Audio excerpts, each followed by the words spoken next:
We asked you what you want to see more of on Full-Time Devils, and you answered in your numbers that the one thing you want to see more of is... full frontal nudity. You want to see me and Sam, fellas out, just going at it like men, like tribal, like in a forest. I don't think a single person said that. And where were you going with a forest reference? Anyway, what you wanted to see was more proper tactical analysis.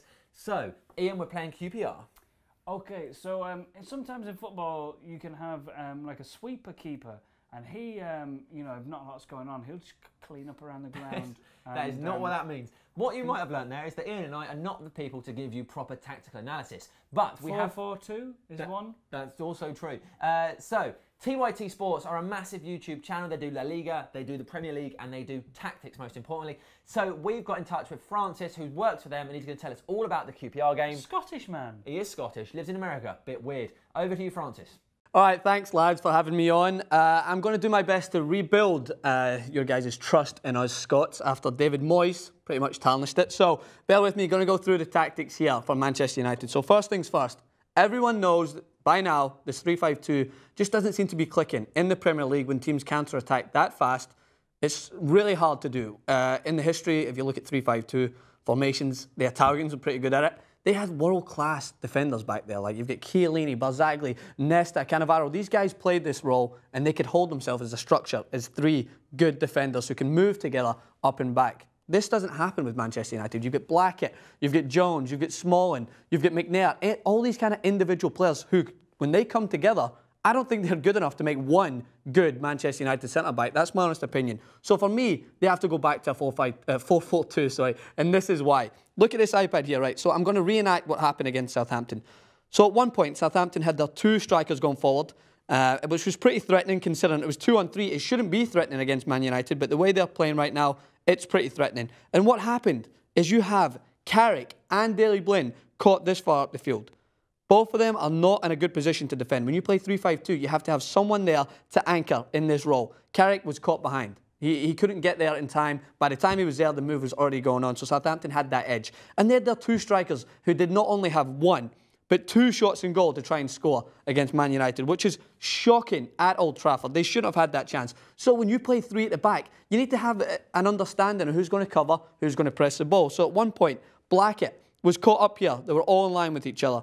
All in this role. Southampton found the runner in behind who had a strike at goal, hit the post, come back. Tadic was there to put it in the back of the net. And yet again, David De Gea, you can see it in his face, he's so frustrated. The only solution for this, for me, is to go back to a 4-4-2. Because when you go as a 4-4-2, you've got Daley Blind there, who can play at left back. I know Shaw is a natural left back, but I think Shaw would do perfectly fine at right back. We see Azpilicueta for Chelsea, who is a right-footed defender playing left back. You could put him at right back while Raphael tries to come back. Go to a 4-4-2, because that's what Manchester United have to do. And then, when one player goes up, it's this rope-pulling motion that I talk about here on our tactics. If one player goes up, Daley Blind goes attacking, they all shift across. Shaw will come in, and Carrick can just hold that sort of holding midfielder role, and it'll be so much more structured. They'll be so much more safe if another team counter-attacks, because I feel that Manchester United are a little bit threatening when they go forward thinking that other teams will attack them and they'll concede goals, and it's just not, it's not accurate. When you're Manchester United, you should be able to attack with full throttle and not worry about how you're going to, like how the other team is going to counter-attack you and maybe score. So obviously a 4-4-2 will help them defensively, but also going forward. You've got to utilise Manchester United's best player. For me, Di Maria. He's not been on the ball for the last few games because he's getting played out of position.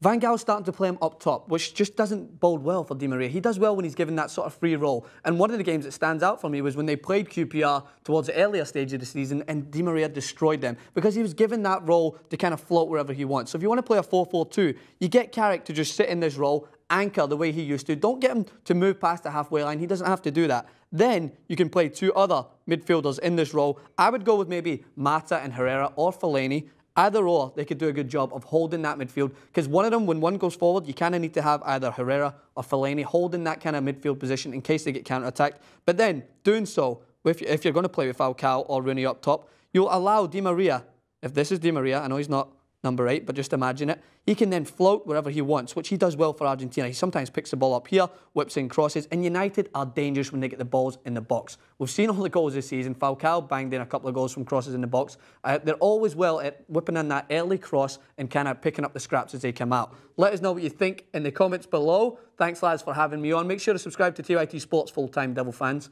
We've got plenty more tactics coming your way. See, that's exactly what I was going to say. I just don't have the iPad, otherwise that makes all the difference. I mean, that's the only reason Gary Neville does so well. It's the big iPad. Thank you, Francis. Make sure you check out the Young Turks, TYT Sports on YouTube.